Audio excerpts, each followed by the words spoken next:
Bonjour, c'est Dame Denise. Bonjour, c'est Insa Dengizijou. Nous vous donnons rendez-vous tous les samedis de 13h à 14h dans votre émission Ntsohozi Katso. Dans cette émission, nous vous amenons à la pêche aux éléments historiques de notre île et bien au-delà. Et soyez-en sûrs, personne ne reviendra bredouille. Ntsohozi Katso.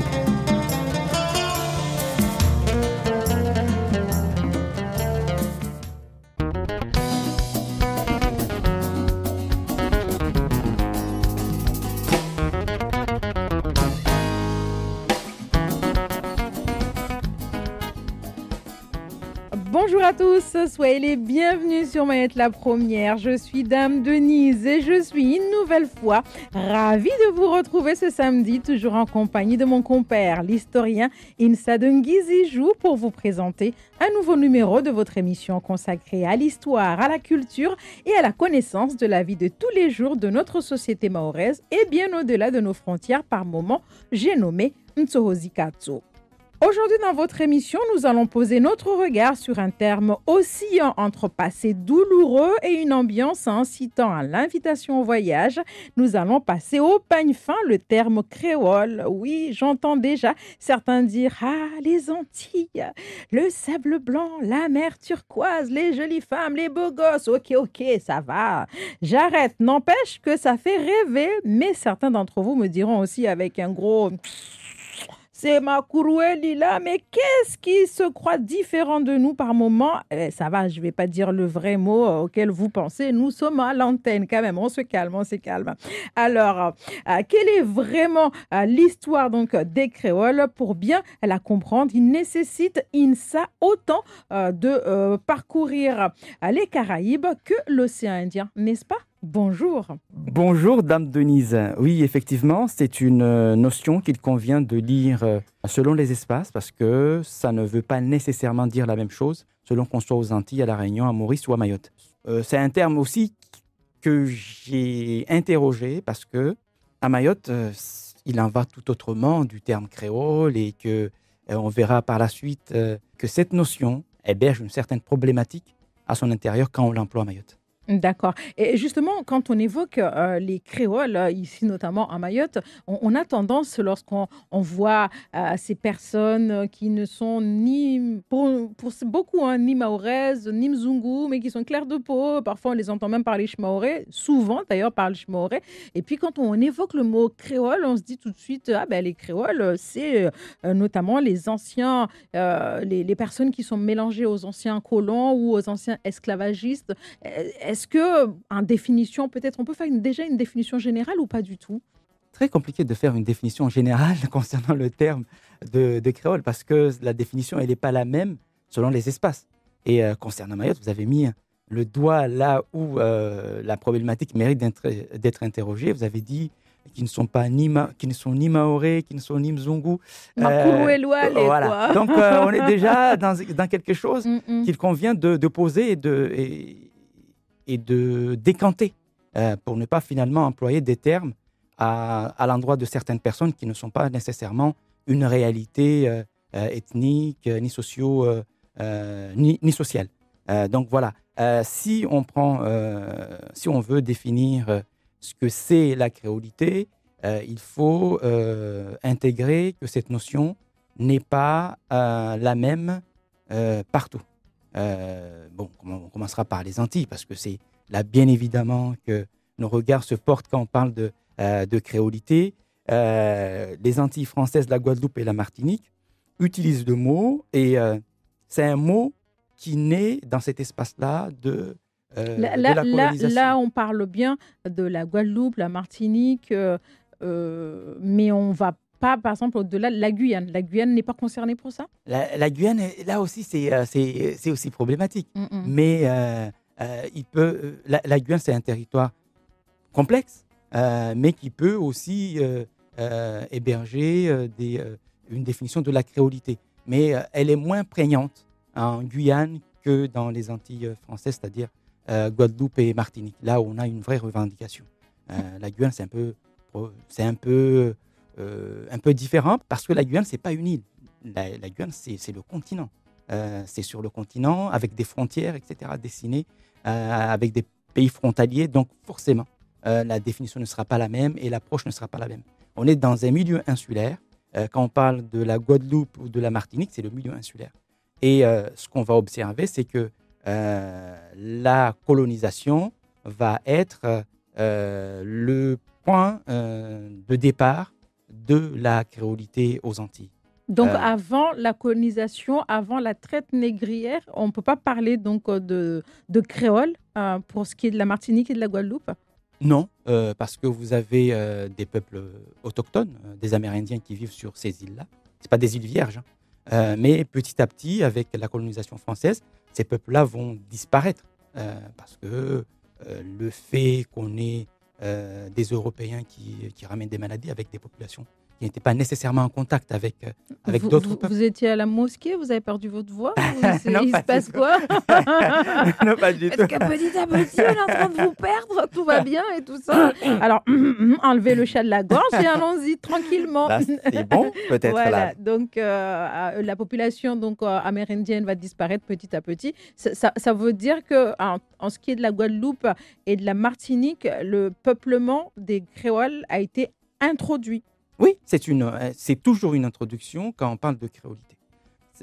Pour le cas de la Martinique, l'introduction va d'abord s'appliquer aux personnes à peau blanche, les Mzungu, nées sur le territoire antillais. Vous voyez le chemin qui a été parcouru jusqu'à arriver à nos jours, où on a essentiellement une population C'est pas des békés? africaine. Voilà, les békés sont ceux qui sont arrivés, qui ont eu le pouvoir économique et politique, qui ont fait souche dans les îles. Et puis, on a nommé en contrepoint de la métropole les personnes nées dans ces colonies comme étant, on les identifie comme étant des créoles. Donc, vous voyez, la première définition, en tout cas, du mot, s'est appliquée d'abord aux Européens nés sur le territoire. Ce qui est beaucoup paradoxal par rapport à aujourd'hui, parce Oui. qu'aujourd'hui, on croirait que les créoles, c'est des métis, c'est des noirs, c'est pas des blancs, en tout cas. Oui, mais la réalité est là. La réalité historique veut que les premiers békés, ou les premiers, c'est pas forcément des békés, hein, les Mzungu qui partaient dans les colonies, il y a les békés bien sûr, mais il y a également toute une flopée d'employés, de charpentiers, de menuisiers, de cuisiniers qui sont partis aux Antilles. Mais pourquoi ils ne se sont pas juste dit on est français, mais qu'ils sont devenus des créoles? À quel moment? C'est la coupure en fait avec la métropole. La métropole va les percevoir comme étant des gens différents d'eux, parce qu'ils ne sont pas nés sur le territoire métropolitain, ils sont nés ailleurs et forcément porteurs d'une diversité culturelle, qu'on le veuille ou non. Des personnes qui sont nées dans les colonies ont une vision un peu différente des personnes nées et vivant en métropole. Cette définition, ils la prennent pour eux parce que, justement, il s'agissait de défendre aussi des intérêts très contextualisés. Donc, le Mzungu né aux Antilles ne va pas avoir les mêmes intérêts que le Mzungu né en métropole. Et ces intérêts-là vont faire, la défense de ces intérêts coloniaux vont faire qu'ils vont se percevoir différents également des métropolitains. Donc, c'est cette différence à la fois géographique, mais la différence des intérêts qui a fait que la notion de créole s'est appliquée d'abord à ces Mzungu nés dans ces colonies-là. On comprend que les premiers Européens qui sont arrivés, donc ils se sont séparés des autres du continent et ils sont devenus des créoles. Ensuite, c'était autour de qui? Ensuite, la désignation du peuple créole s'étend aux Noirs, liés à la traite négrière, qui sont arrivés massivement dans ces îles pour travailler dans les champs en tant qu'esclaves.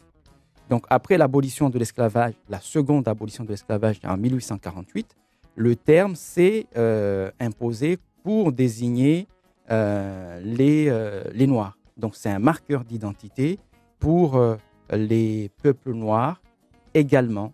Donc, on dépasse les réalités sociales et raciales. Donc, en plus des Blancs, des Mzungu, on a les Noirs qui s'identifient également en tant que créoles. D'ailleurs, alors dans ce cas-là, puisque c'était des anciens esclaves, comment est-ce que ça a été perçu par rapport aux Européens? Parce que du coup, ça veut dire qu'il y a une homogénéité par rapport à toute la société? Il y a une homogénéité, non, parce qu'on a toujours les Mzungu qui possèdent la terre, ou en tout cas qui sont mieux lotis que les Noirs. Mais le terme de créole va devenir un marqueur d'identité pour les Noirs, qui ont besoin de se définir. Et quand on regarde toute la littérature antillaise récente, contemporaine, on a des auteurs comme Jean Barnabé, Patrick Chamoiseau ou Raphaël Confiant qui ont écrit dans Éloge de créolité un certain nombre de choses qui servent à définir en réalité la créolité aux Antilles. Donc cette définition s'appuie sur l'hybridation linguistique et culturelle née des contacts entre les Européens, les Africains et les Amérindiens. Donc on a cette réalité-là. Une volonté politique de reconnaissance identitaire singulière également. Ça, il faut le comprendre. Et cette volonté singulière de l'identité vient en contradiction avec l'assimilation coloniale. Donc c'est un refus en réalité de s'assimiler à la colonisation qui fait que les Noirs vont se définir comme étant créoles également, tout comme les créoles blancs refusaient de s'assimiler à la métropole. Donc on a cette confluence du rejet de l'identité métropolitaine, mais aussi de l'assimilation coloniale qui fait qu'on va avoir deux groupes très différents au départ qui vont se définir comme étant des créoles. Alors aujourd'hui, est-ce qu'on peut considérer que la majorité de la population antillaise, guadeloupéenne ou martiniquaise est créole? Il y a des lignes de rupture. On le voit clairement dans les conflits qui opposent actuellement, qui animent les sociétés antillaises entre les Békés et les Noirs descendants des Africains. C'est cette ligne de rupture-là. En revanche, il y a une revendication très forte de la part des populations noires pour dire qu'ils sont créoles parce qu'il y a la culture, il y a la mémoire et une identité collective qui les rattache à une histoire douloureuse qui fait du coup leur ciment de revendication et leur ciment d'identification. Donc c'est l'esclavage qui va structurer la créolité noire aux Antilles. Alors bien évidemment, nous sommes partis voir du côté des créoles antillais, mais nous avons nos créoles à nous, du côté donc juste à côté de l'océan Indien. Pas besoin de faire deux vols, Mayotte, Paris, ensuite Paris-la Guadeloupe ou Paris, la Martinique, ce qui fait très très loin. D'ailleurs, un petit coucou aux Martiniquais et aux Guadeloupéens qui sont donc sur l'île. Mais il y a également des Réunionnais créoles. Alors de leur côté, comment ça se passe ? Oui, la créolité réunionnaise, elle est inclusive et métissée. Contrairement à ce qu'on a pu voir pour les Antilles, où il y a des frontières conflictuelles entre les Békés, les Blancs et les Noirs descendants d'esclaves. À La Réunion, on est dans un autre contexte et la colonisation qui s'est faite d'abord sur une île réputée vierge va voir arriver un certain nombre de populations européennes, bien sûr, afro-malgaches, indiennes, chinoises. Donc, il y a ce brassage-là qui va constituer la créolité réunionnaise, avec les engagés comoriens, les engagés indiens au XIXe siècle. Donc, dans cet archipel, le terme de créole s'adapte à cette mosaïque de population. À La Réunion, on se définit en tant que créole, quelle que soit l'appartenance ethnique et sociale. Donc, c'est ça la différence aussi. C'est-à-dire que quand on dit « lui, c'est un Comorien, ça fait longtemps qu'il est à La Réunion, il se prend pour un créole », en fait, il a le droit. Oui, il a le droit. Et encore, là, on parle des migrations récentes, mais il y a des migrations liées au travail des engagés qui a ramené à La Réunion une population comorienne assez nombreuse. Ça, il ne faut pas le sous-estimer. Donc, cette population-là, elle est bien évidemment créole parce qu'elle a hérité culturellement, ethniquement, de tous les apports des autres Réunionnais Donc, elle est... Il y a même des enfants qui ignorent même qu'ils viennent de la Grande Comore, en fait, qui sont persuadés d'être juste des Réunionnais, en fait. Oui, parce que c'est... Juste pour le vivre ensemble, en fait. C'est ça le mot à La Réunion, Voilà. En fait, la définition de la créolité réunionnaise, c'est surtout le vivre ensemble.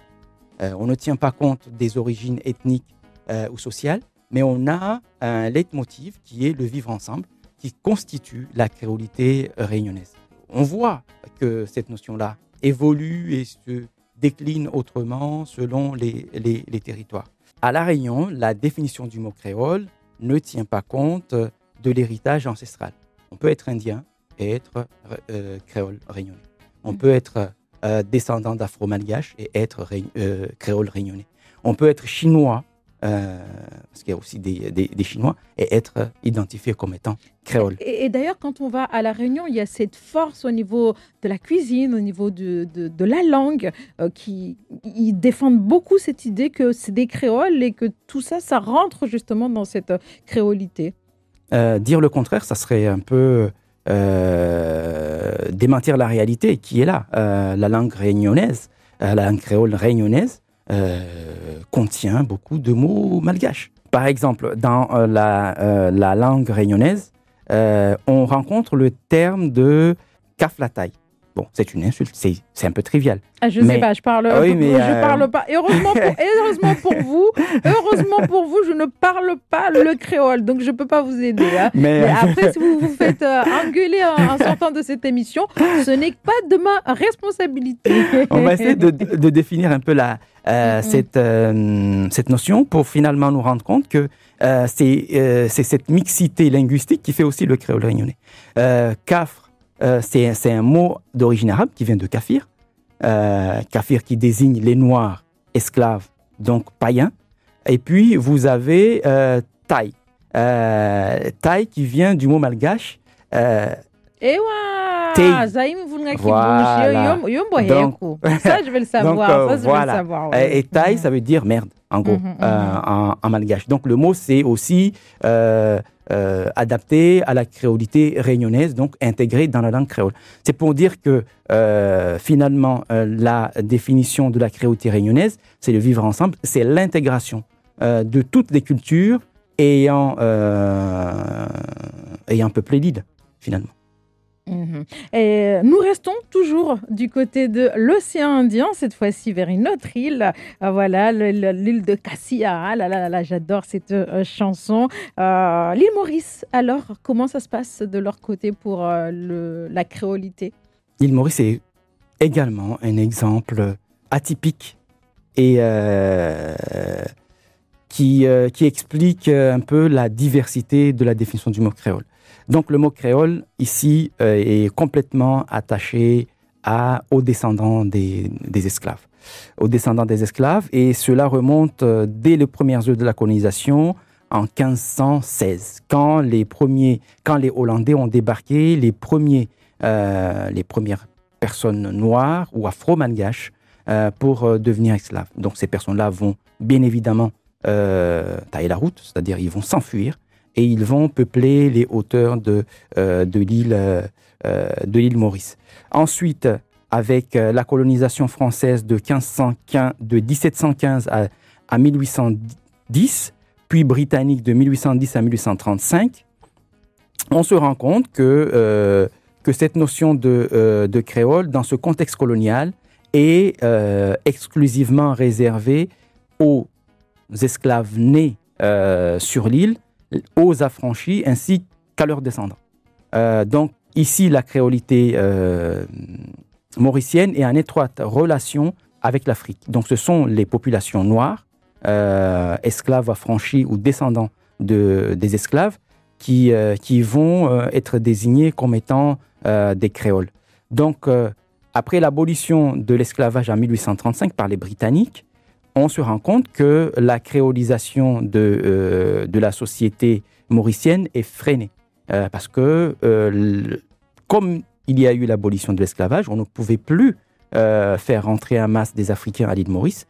Donc, on a dû trouver d'autres lieux et d'autres moyens de recrutement de travailleurs mauriciens. Donc, on va se tourner vers l'Inde. et il va y avoir un mouvement de migration de travail assez important venu d'Inde, ce qui explique aussi également la composition de la société du point de vue ethnique aujourd'hui à Maurice. C'est que il y a même le petit gange chez eux. Voilà. On a fait venir de l'Inde massivement des Indiens. Donc, la population noire s'est arrêtée de croître, tandis que la population d'origine indienne, quelle que soit la religion d'ailleurs, est venue en quelque sorte prendre la relève des Noirs dans le cadre des engagements de travail.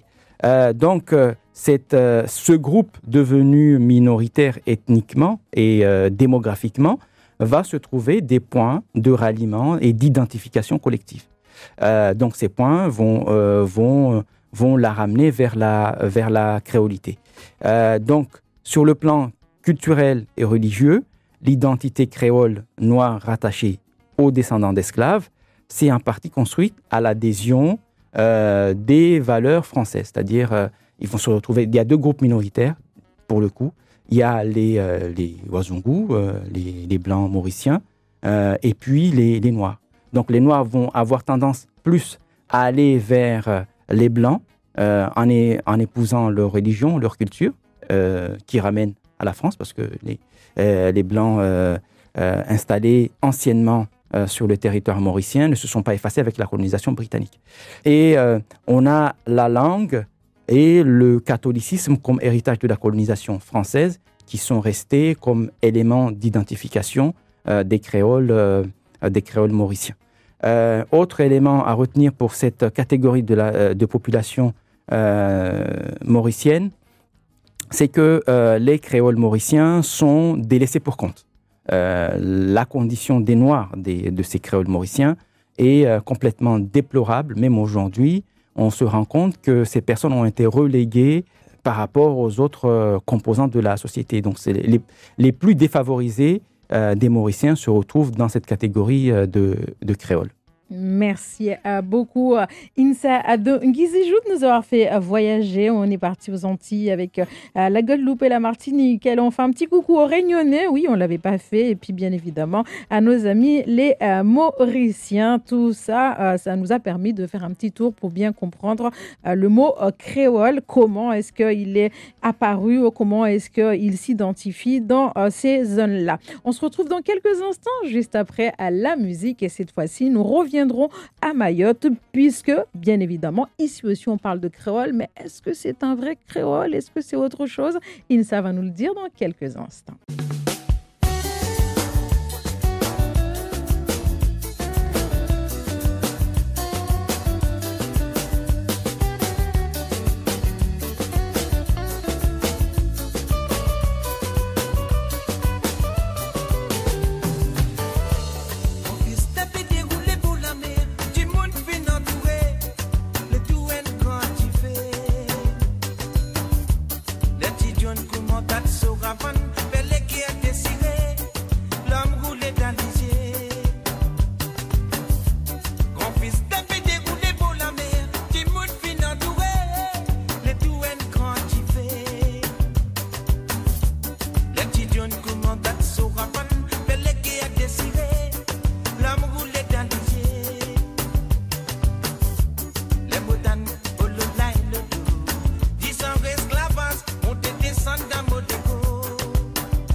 moi rappelle tout ban criotésis gablier langage qui t'y fait causer.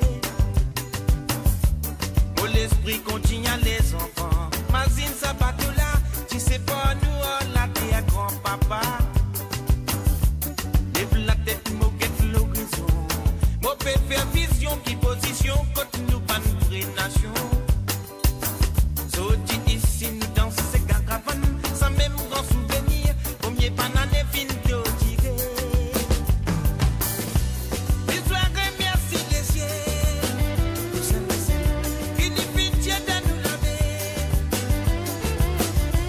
L'histoire remercie les cieux, qui nous pitié de nous libérer.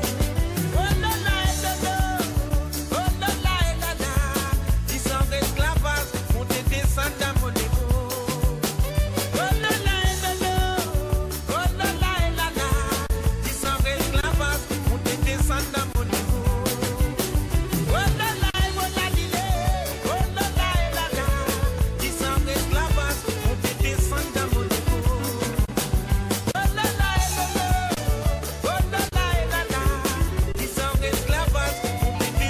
mon égo. Oh là là, oh là là, ils sont esclavages, monter descendre dans mon égo. Oh là là, oh là là, ils sont esclavages, monter descendre dans mon égo. Oh là là, ils sont esclavages, monter descendre dans mon égo. Oh là là, ils sont esclavages, monter descendre dans mon égo. Rebonjour à tous qui êtes à l'écoute de Mayette la Première. Vous êtes dans votre émission Mtohozi Kato avec Dame Denise et Insa de Ngizijou. Et aujourd'hui, nous décortiquons un mot que beaucoup d'entre vous peut-être utilisent, le mot créole. Mais aujourd'hui, nous essayons historiquement de bien comprendre comment ce mot est apparu, à quel moment est-ce qu'on peut parler de créole. Grâce à Insa, nous avons vu un peu comment ça se passe du côté des Caraïbes avec les Antilles et la Guadeloupe, la Martinique. On a voyagé aussi à l'île de la Réunion, ensuite à l'île Maurice et nous voilà atterrissage sur notre île. Alors, ici à Mayotte, comment ça se passe les Makurueli de Mayotte? Est-ce que c'est des Makurueli ou c'est pas des Makurueli? Très bonne question. Donc, tous ces voyages, en réalité, ont pour objectif de nous ôter de la tête une définition uniforme du mot créole.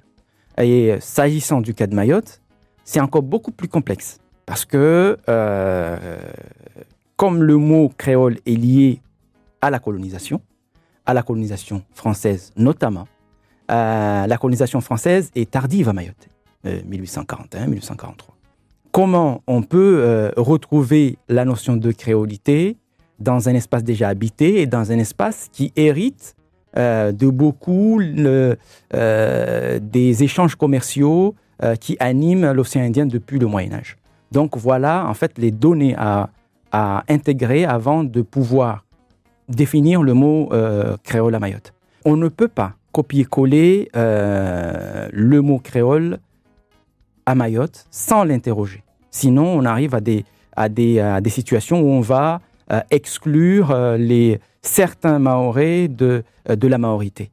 Donc, le mot créole, si on tient bien compte de sa trajectoire, il n'a aucune attache possible avec les Antilles, Maurice ou la Réunion.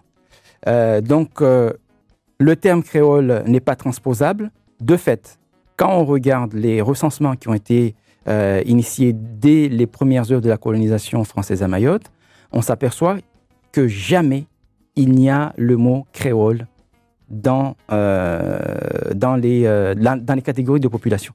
En 1843, il y a bien eu un recensement et le terme créole n'apparaît pas. On distingue en revanche les Sakalaves, les Arabes, les Mahorais et les esclaves.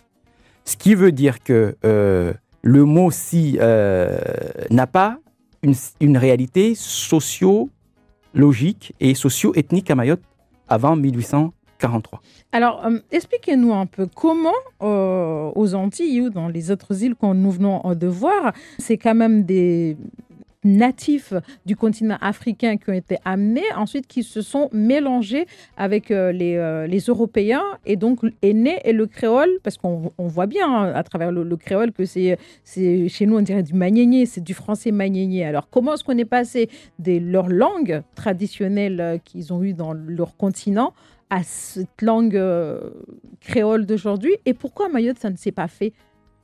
À Mayotte, ça ne s'est pas fait parce qu'il y avait déjà des sociétés constituées. À La Réunion, à La Réunion, par exemple, et Maurice, c'est des territoires vierges. Donc, on arrive avec des esclaves et les esclaves vont petit à petit intégrer dans leur langue locale des mots de français et inversement. Pareil, aux Antilles, il y avait déjà des sociétés, mais elles ont été décimées. Les Amérindiens ont été décimés. Il y a des mots qui sont passés dans la langue créole, mais elles n'existaient pas. En revanche, à Mayotte, on a une société qui est déjà là depuis le 8e siècle environ. On va avoir deux sociétés parallèles. La société coloniale et la société anciennement installée sur l'île. Donc ces sociétés-là ne vont pas nécessairement rentrer en dialogue. Parce que la société qui était déjà en place à Mayotte, elle était musulmane. La société qui vient d'arriver, elle est catholique. Donc, ce sont deux mondes déjà qui ne se parlent pas au niveau des valeurs religieuses, en tout cas. Donc, chacun va tracer son propre chemin. Et puis, on va également avoir des oppositions au fait liées au fait que la société locale, même si elle est ancienne, elle va être dominée par les colons français. Donc, cette différence-là fait que le mélange ne va pas se faire aisément. Donc, on ne va pas avoir une créolité née du mélange de Mahorais et de colons blancs. Donc, cette réalité-là, déjà, elle est contestable à ce niveau-là. Il va y avoir des mariages mixtes, mais ne seront jamais majoritaires dans la société mahoraise de l'époque. Le mot créole, en revanche, il apparaît en 1866 dans le recensement de la population. Et ce mot, il est, entre parenthèses, quand il y a eu le recensement, après le mot créole, on a précisé, entre parenthèses, blanc. Donc, ce n'est pas des métis. Là, ce sont des blancs. Et dans cette catégorie de créole, il faut comprendre, ce sont des Réunionnais arrivés à Mayotte dans le cadre de l'exploitation sucrière de l'île. Donc, le mot créole à Mayotte n'a pas d'origine intrinsèquement liée au territoire, au mélange qui se font sur le territoire, au mélange ethnique, lié au mariage mixte qui se fait sur le territoire, mais lié à un territoire étranger, un territoire réunionnais. Donc, c'est via la Réunion qu'on a l'apparition du mot créole à Mayotte. Est-ce que vous voyez ce que je veux dire? Oui. Là, on va venir. Oui, je vois. Donc, ça voudrait dire que à Mayotte, on ne parle pas, on ne distingue pas la créolité, mais on parle plutôt de mélange. On devrait plutôt parler de métissage. Voilà. À Mayotte, il s'agit de métissage, mais pas de créolité telle qu'on l'entend. Donc, et le métissage, il est ethnique essentiellement. Parce que les langues,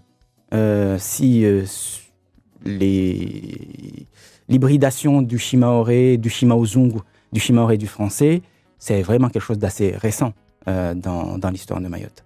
Mais avant cela, les mots qui vont être intégrés les mots d'origine française qui vont être intégrés dans la langue mahoraise sont très liés au monde du travail servile, etc. Donc, c'est pas quelque chose de naturel pour les Mahorais d'intégrer des mots de français dans leur langue. Alors, qu'en est-il parce qu'on entend souvent ça dans l'histoire, qu'il y a eu des Makurueli, comme on les appelle, justement pour Mayotte qui est resté français. C'est souvent eux, ces Makurueli, qui étaient mélangés à leurs ancêtres qui étaient blancs, qui ont voulu qu'on reste avec le colon, qui sont allés au contre-courant de l'histoire. On a des noms, Adrien Giraud, Marcel Henry. Qu'en est-il alors justement, métis ou créole? La notion est... bon, j'aime bien cette thématique-là parce que finalement, on s'aperçoit que quand on fait de la recherche de terrain et qu'on ne cherche pas à transposer des réalités d'ailleurs à Mayotte, on arrive quand même à avoir des points de vue intéressants et qui ressortent un peu du discours entendu jusqu'à présent, porté par un certain nombre de chercheurs. Mais juste pour revenir en arrière, préciser qu'il y a eu des créoles à Mayotte, oui, mais ces créoles-là sont d'origine réunionnaise. Est-ce qu'ils ont fait souche? Oui, ils ont fait souche. Et parmi les souches qu'on rencontre à Mayotte, il y a les Dachri, il y a les Waro, Valéa, qui est très connu du côté de Kaweni, il y a les Payettes, à Kokoni Barakani. Donc, vous avez... Est-ce qu'on peut mettre les Kudza ou pas? Je ne sais pas. Les Kuda, c'est un peu particulier aussi. D'accord, ok. Donc, on n'a pas le temps, c'est un peu particulier aussi.